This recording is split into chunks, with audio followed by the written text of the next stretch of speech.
हमें दुख होता है तो दो कारण होते हैं उसमें, मुख्य दो, और तो बहुत होते हैं। पहला कारण ये है जो शाश्वत नहीं है उसको हम शाश्वत मानते हैं, जो टेम्पररी है उसको टेम्पररी ना मान करके ये ऐसा ही होगा मान लेते हैं, और जो रुकता नहीं है उसको पकड़ते हैं हम, उसको बनाए रखने की चेष्टा करते हैं। ये पहला कारण, तब हम दुखी होते हैं। जैसे किसी व्यक्ति का स्वभाव हम समझ लेते हैं इनका स्वभाव ऐसे रहेगा जिंदगी भर, जरूरी नहीं है, वो बदल भी सकता है। आज एक व्यक्ति दुष्ट है, कल बदल जाएगा, क्या पता है। तो सब कुछ परिवर्तनशील है, ये भरोसा नहीं होने पर हम दुखी हो जाते हैं वर्तमान स्थिति को देख के। और पुरानी जो अपना अनुभव है उसको हम प्रोजेक्ट करते हैं। देखो, मीठे अनुभव स्मृति में टिकती नहीं है, कुछ कड़वा अनुभव होता वो टिक जाता है मन में। तुम्हें 20 अच्छी अच्छी बातें प्रशंसा कोई करे, एक गाली दें, क्या टिकता है? एक गाली मन में टिका रहता है। 20 दिन की, 20 साल की जो प्रेम है वो 2 महीने के लड़ाई में बराबर हो जाता है, तो दिमाग में वो चिप जाती है। ये क्या, जो परिवर्तनशील है वो परिवर्तनशील ये है करके नहीं मानना, मान लेना ये ऐसा ही है शाश्वत, ये दुख का पहला कारण। तब हम कहते हैं अपने आप को भी लेके, अरे मैं ऐसा ही हूँ, मेरा दिमाग ऐसा ही है, मैं बेकार हूँ, मेरे से यूँ होता नहीं, या खुद को हम दोषी ठहराते हैं, या किसी और को दोषी ठहराना हमारा दुख का पहला कारण। और दूसरा कारण ये है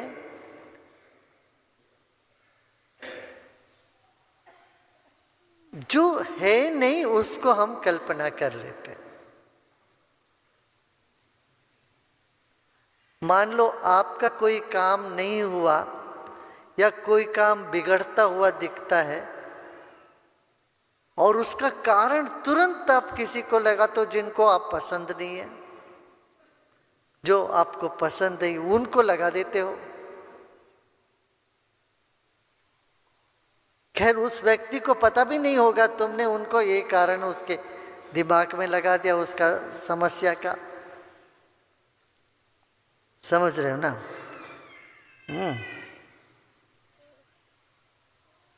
ये दूसरा कारण है, विपर्यास।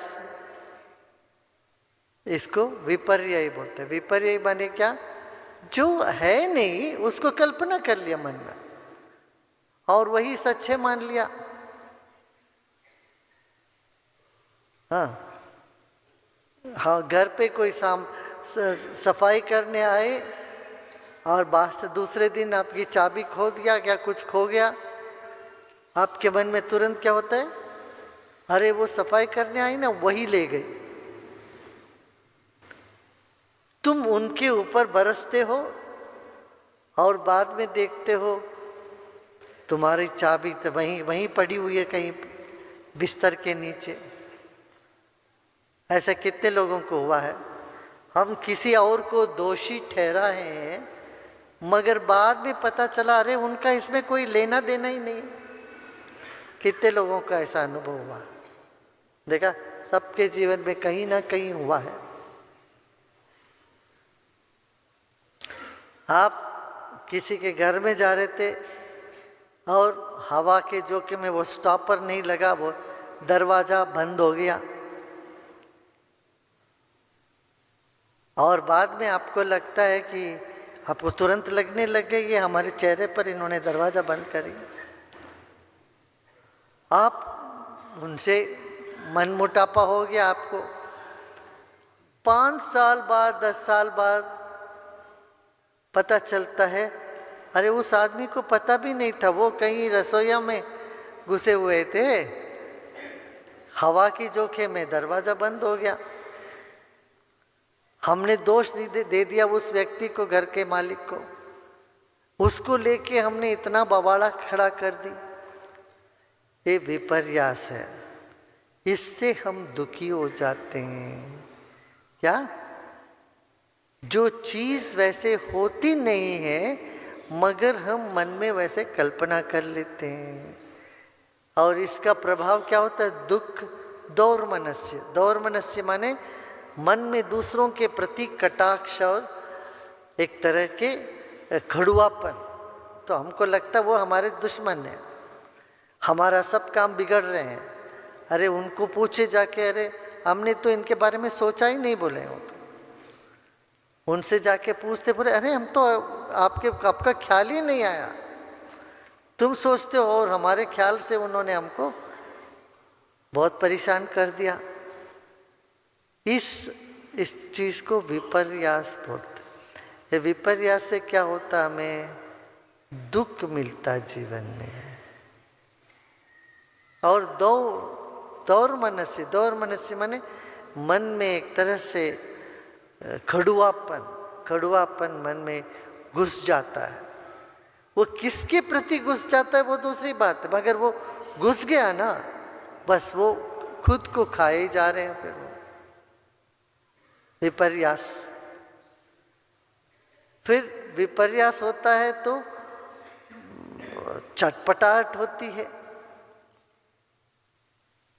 चैन से बैठ नहीं सकते, बेचैन होने लगता है, और सांस फूलने लगती है। देखा ना, जब जिसके मन में सब ऐसे सांस छोड़ते, सांस फूलने लगता है उनको, और किसी चीज में रुचि नहीं लगती है, अरुचि होने लगता है।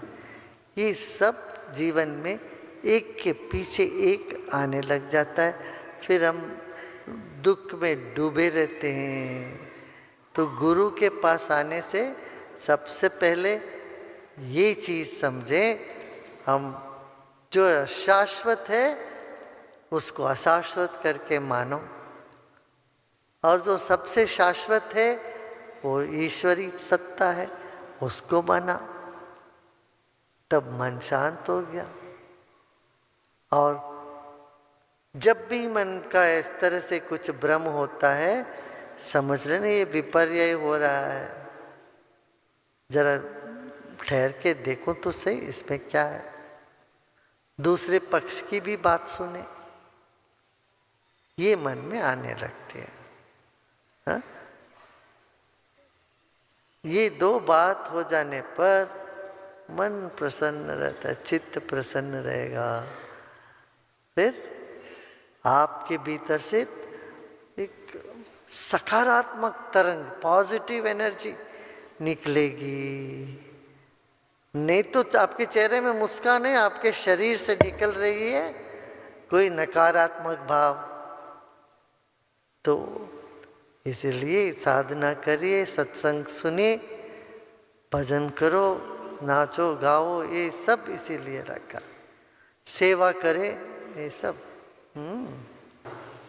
गुरुदेव, मैं दो कन्फेस करना चाहता हूँ अपने अपराध जो हुए हैं आपके सामने। पहला, गुरुदेव, मैंने आपकी ईर्ष्या की थी। अब सानिध्य के सानिध्य से आपका सामीप्य और उससे स्वारूप्य और उससे सायुज्य मोक्ष प्राप्त होता है, आपने कहा था। तो ऐसे ही सत्संग करने गए थे, वहाँ एक बहन ने कहा कि आप, मेरे बच्चे आपको गुरुदेव की तरह ही, मतलब आपको गुरुजी करते हैं। तभी उनके एक छोटे बच्चे ने बोला, लेकिन गुरुजी के बाल कहाँ गए?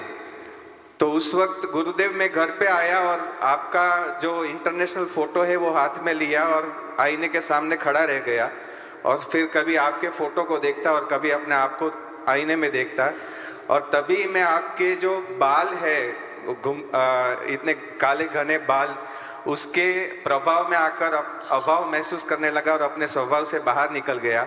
और फिर आपका जो ऋषिकेश का जो आप नदी में नहाते हैं और फिर जो आप बाल को ऐसे झटकते हैं तो वो याद आ गया, तो मैंने फिर कहा, न झटको जुल्फ से पानी के मोती टूट जाएंगे, तुम्हारा कुछ ना बिगड़ेगा मगर दिल टूट जाएंगे। फिर गुरुदेव मैंने आपसे प्रार्थना ये की, क्योंकि मैं आपको शिव मानता हूँ, मैंने आपको समाधि में देखा है कि आप रुद्र अवतार है, तो मैंने ये प्रार्थना की कि शिव जी आप तो अपनी जटा में पूरे हजारों किलोमीटर जो लंबी गंगा है उसको आप अपने जटा में रखते, तो आपका एक बाल कितना लंबा होगा। तो अगर आप एक ही बाल अपना दे दे और उसके छोटे छोटे टुकड़े कर दे, तो मेरे जैसे कितने हैं यहाँ पर, खड़े हो जाइए सब। हाँ, खड़े हो जाइए सब। ना खड़े नहीं होना, बैठे। हाँ, तो उन सब के सिर पे बाल आ जाएगा। तो गुरुदेव ये थोड़ी सी मेरे ईर्षा आपके लिए हो गई थी, और उसके लिए मुझे क्षमा कर देना गुरुदेव। और गुरुदेव दूसरी बात ये हुई थी, 2018 में आप जब सोमनाथ आए थे और सोम उत्सव किया था, तब डॉक्टर के घर पर आपने अपने चरण पादुका, मतलब वो जो धोती में चरण दिए थे अपने, तो उनको 6 महीने के बाद 2 धोती याद आई कि भाई गुरुदेव के चरण उसमें है। तो उन्होंने मुझे सत्संग में आकर वो 2 थैली दी और उन्होंने कहा कि भाई इसमें गुरुदेव के चरण है, सब वॉलेंटियर को दे देना। तो मैंने अनाउंस भी कर दिया कि गुरुदेव के चरण सबको मिलेंगे, लेकिन कल मैं इसको थोड़ा काट के सबको एक एक दूंगा। फिर घर पे गया, घर पे जाकर देखा तो एक ही चरण थे दोनों में, और बाकी के सब चरण गायब थे। तो उसके बाद गुरुदेव मुझे लगा कि मैं क्या करूं। चलिए बैठ जा, मैं बताता हूँ।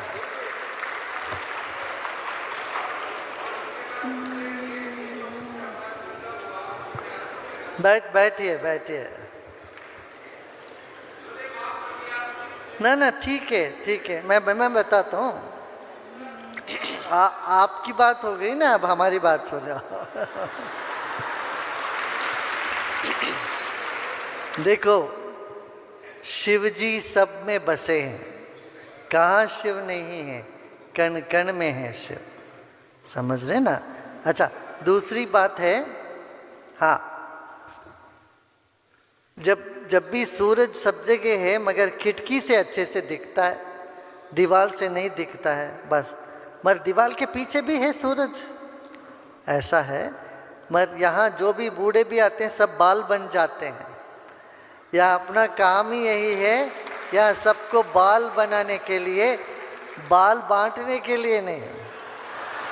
और बालपन जो होता है,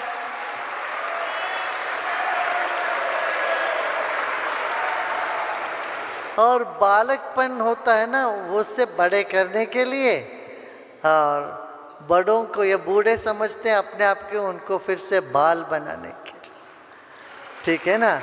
या बाल बन जाओ, बाकी चीज़ें क्या, जो जड़ती है उसको लेके क्या करना है, ठीक है ना। तो बाहर की कोई वस्तु में इतना ध्यान मत देना, अंदरूनी तत्व पर ध्यान देना चाहे।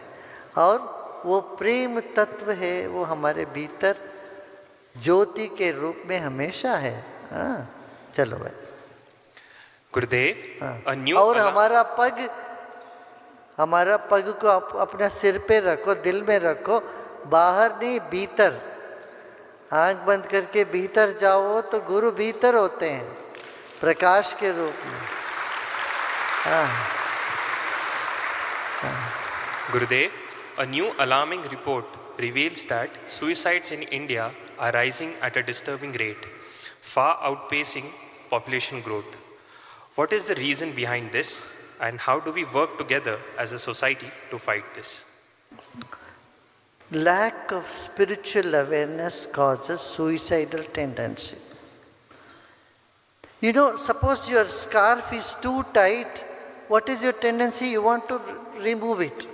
यदि हमारे गले में जो अंगवस्त्रम लगा रखे वो इतना टाइट हो जाता है, इतना, फिर क्या करते हो आप, उसको उखाड़ के फेंकना चाहते हो।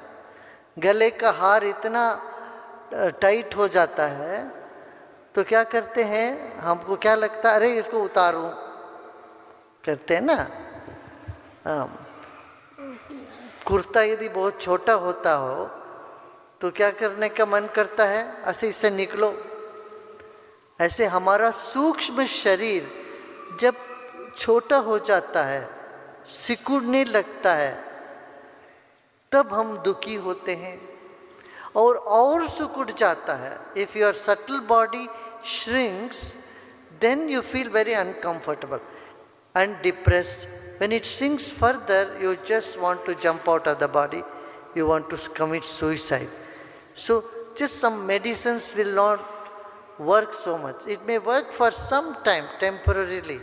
It's okay, temporarily one can give, but on the long run, it doesn't work. So what works is pranayama, sudarshan kriya, meditation. All this will just change the whole scenario. Meditation and sudarshan kriya is the answer for suicidal tendency. That's why I'm saying more and more of you should become teachers of art of living. And we must, and teachers should not keep even one day not teaching. If as far as possible you teach as many people as possible, because teachers can prevent the suicide of people by your knowledge and by your wisdom. Keep that in your mind. You may not be able to teach every day, but see that you reach out to maximum number of people and help them to come out of this thing. Okay? Good enough? Do you have one more? Just one more. Gurudev, how does one feel comfortable when the Guru keeps you on putting you through chaos and uncertainty? How does one find solace and peace in the uncertainty? When everything is all right, feeling comfortable is nothing. Any fool can do it. But if you are little more intelligent, you have to get to that state even when there is chaos around you. Yeah? That shows your strength. Yeah? गुरुदेव कहते हैं श्री कृष्ण के वास्तविक स्वरूप को केवल 3 लोग जान पाए थे, यशोदा माँ, अर्जुन और उद्धव जी। गुरुदेव, एक भक्त श्री कृष्ण के वास्तविक रूप को कैसे जान सकता है? कृपया मार्गदर्शन कीजिए। जब भगवान कृष्ण इस धरती पे थे, ये सच बात है, कम लोग उनको जानते थे, बहुत लोग उनकी नकल करते थे। और कई लोगों ने एक ने तो ये भी कहा, वो कृष्ण नकली है, मैं ही सच्चा कृष्ण हूँ, मैं ही सच्चा वासुदेव हूँ। वो नकली आदमी अपने आप को असली बताता रहा और कृष्ण को ये साबित करना पड़ा कि वो नकली है, मैं ही असली हूँ। इस तरह से नकली चीज़ें होती रहती। आज भी देखो, सोना खरीदने जाओगे, कोई जेवर खरीदने जाओगे ना, नकली बहुत मिलते हैं, वो ज़्यादा चमकते हैं। ये चीज़ तब का नहीं, आज भी है।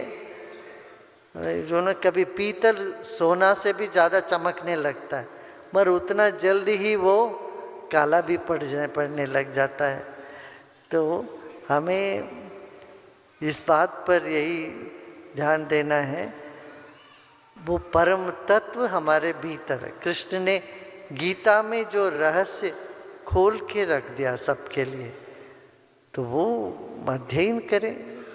गीता साल में कम से कम एक बार सब पढ़ लेना चाहिए। 700 श्लोक है। अभी अभी जन्माष्टमी खत्म हुई, जन्माष्टमी से पहले या बाद में, या गीता जयंती दिसंबर में आएगा, उससे पहले या बाद में एक बार पढ़ लेना सबको अच्छा होगा। कुछ दिन तो करना चाहिए, बाद में आपको याद हो जाएगा। आप ध्यान में, ज्ञान में बड़े मजबूत हो जाते, फिर कोई चीज़ की ज़रूरत नहीं पड़ती। तब आपका उठना बैठना चलना फिरना सब में वो स्मरण रहता ही है फिर, मगर तब तक करना जरूरी है। गुरुदेव, मनुष्य के अलावा किसी भी योनि में कर्म बंधन का नहीं होता, तो आत्मा पहली बार जब मनुष्य रूप में जन्म लेती है तब उनका प्रारब्ध कर्म और कर्म की यात्रा कैसे होती है? क्या गहना कर्मणो गति, कर्म की गति बहुत गहरा है, समुद्र को नापने जैसा है। हाँ, इसलिए इसमें जाके बहुत ज़्यादा जानने में भी कोई फायदा नहीं है। अपना देखो, तुम जैसे साक्षी बनते हो, तृप्त हो जाते हो, ज्ञान में होते हो, सारे कर्म भस्म हो जाते हैं। हाँ, ठीक है ना? हाँ बोलो।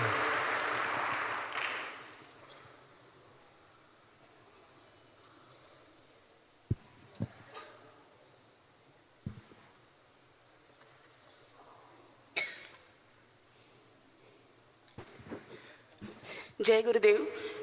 गुरुदेव, सबसे पहले तो मैं बहुत बहुत धन्यवादी हूँ कि मैं आर्ट ऑफ लिविंग पे हूँ और इतना सुंदर जीवन आपने हमें दिया है। बट अभी ना गुरुदेव, आपने भी कई बार बोला है और सब जानते हैं कि महाराष्ट्र को संत की भूमि माना जाता है। पूरा महाराष्ट्र संत, सारा संत समुदाय महाराष्ट्र में है, सभी जानते हैं। पर जब से ये कलकत्ता में जो डॉक्टर पे अत्याचार हुआ है, तब से हमारे महाराष्ट्र में कुछ अलग ही प्रकार शुरू हो गए हैं। जो भी न्यूज़पेपर या मीडिया खोलोगे तो वहाँ पे हर छोटी छोटी बच्चियों पे अत्याचार होने लग गए हैं। और ये समाज इस सारी चीज़ को कैसे फेस करे, ऐसा क्यों हो रहा है, कुछ भी नहीं समझ पा रहे हैं। क्योंकि एज ग्रुप बहुत बड़ा नहीं है, 10 ईयर, 5 ईयर, 4 ईयर, ऐसे ऐसे बच्चियों पे बहुत सारे अत्याचार हो रहे हैं। क्या इसके लिए हम कुछ कर सकते हैं?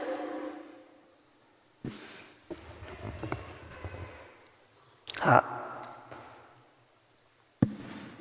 जब भी दुनिया में कोई भी बड़ी दुर्घटना होती है तो ये मीडिया के वजह से ये सब पर असर करने लगता है, सबकी मानसिकता पर बड़ा असर होने लगता है। इसीलिए इसको हमें काउंटर करना हो, इसको मिटाना हो हमें, तो हमें अधिक सत्संग और अच्छे संगत, इन सब में अपना समय व्यतीत करना पड़ेगा।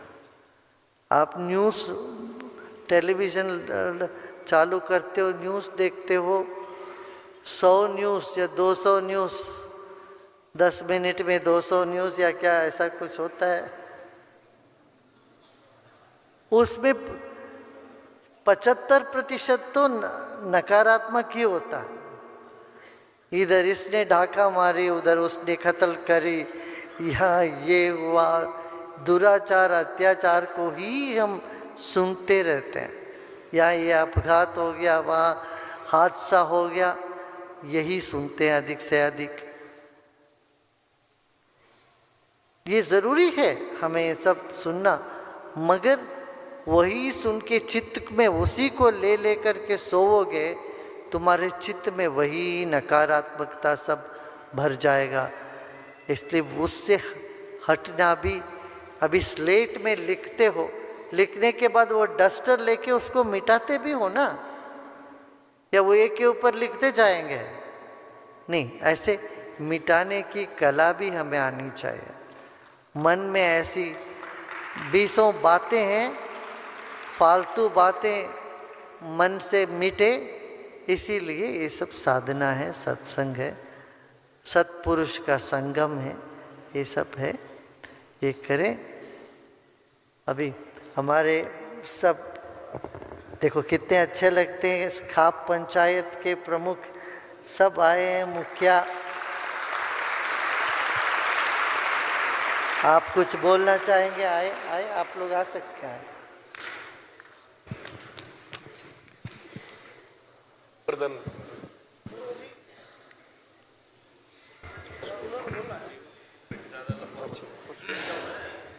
गुरुजी, हम यहाँ हरियाणा से सारी खापों के पंचायत यहाँ आए और हमने यहाँ आकर आपसे बहुत कुछ सीखा। सबसे बड़ी बात तो जैविक जो खेती है हमारी, उसके बारे में आपने जो हमारे को शिक्षा दी उसको हम वहाँ जाकर बढ़ चढ़ कर बताएंगे और किसानों का इससे बहुत फायदा होगा। इसके लिए हम आपके आभारी और धन्यवाद करते हैं। आपका बहुत बहुत धन्यवाद गुरु जी।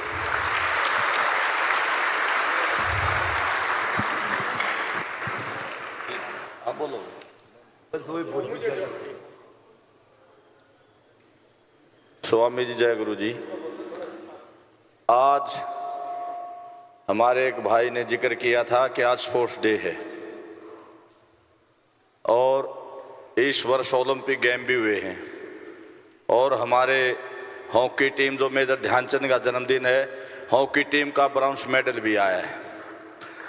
लेकिन एक जो उस बहन ने कहा था कि कलकत्ता का जिक्र किया, मैं आज स्पोर्ट्स डे पे हमारी एक बहन, हमारी बेटी विनेश फोगाट का जिक्र करना चाहूँगा।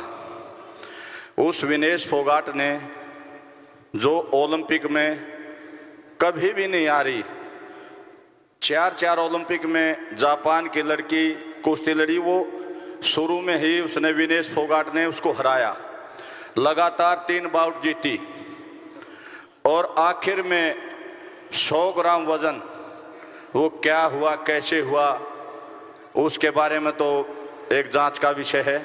वो बेटी गोल्ड मेडल, एक पहला ऐसा कुश्ती में कि गोल्ड मेडल के करीब जाके वो रह गई। इस विषय पे हमारी किसी भी बड़ी संस्था या देश की सरकार, किसी ने इसके बेटी का हौसला अफजाई करने के लिए कुछ कहना चाहिए था या नहीं? गुरुजी, मैं आपसे विनती करता हूं, क्योंकि हमारी बेटियों का हौसला अफजाई करने के लिए इस विषय में हम आपके भी जानना चाहते हैं।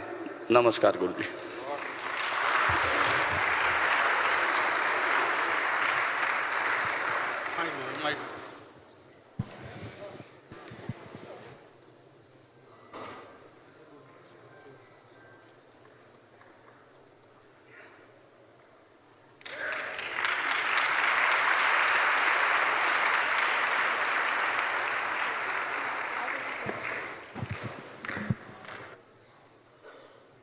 आज हमारे साथ खाप पंचायत के प्रमुख प्रधान, उनके प्रतिनिधि, समाज सेवक और किसान भाई जुड़े हैं। 3 दिन के ये यहाँ पे नेचुरल फार्मिंग, योग और ध्यान का सम्मेलन के लिए यहाँ पर आए हैं और गुरुदेव को कुछ भेंट दे रहे हैं।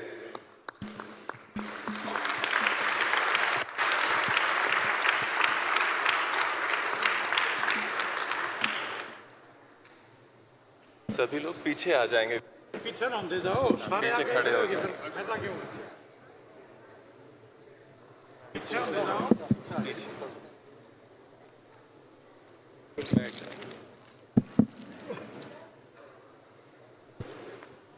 हमारे साथ दया किशन गिल जी हैं और सीमा जी हैं। वो कृष्ण की प्रतिमा गुरुदेव को भेंट दे रहे हैं। खाप की ओर से एक किताब का भी आज विमोचन है, उसके लिए होशियार सिंह जी आएंगे, गुरुदेव को किताब भेंट देंगे। सभी जो खाप के अतिथि हैं बैठ जाएंगे।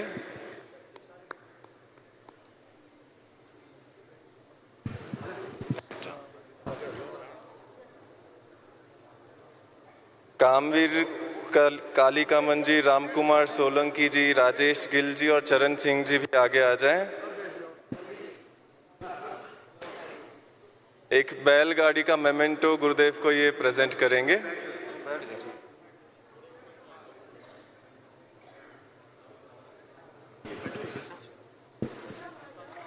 सभी लोग बैठ जाएंगे।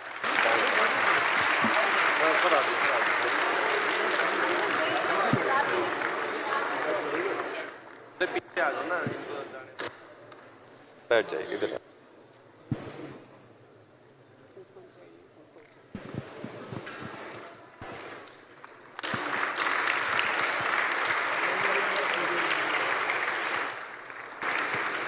सबको बैठा दीजिए।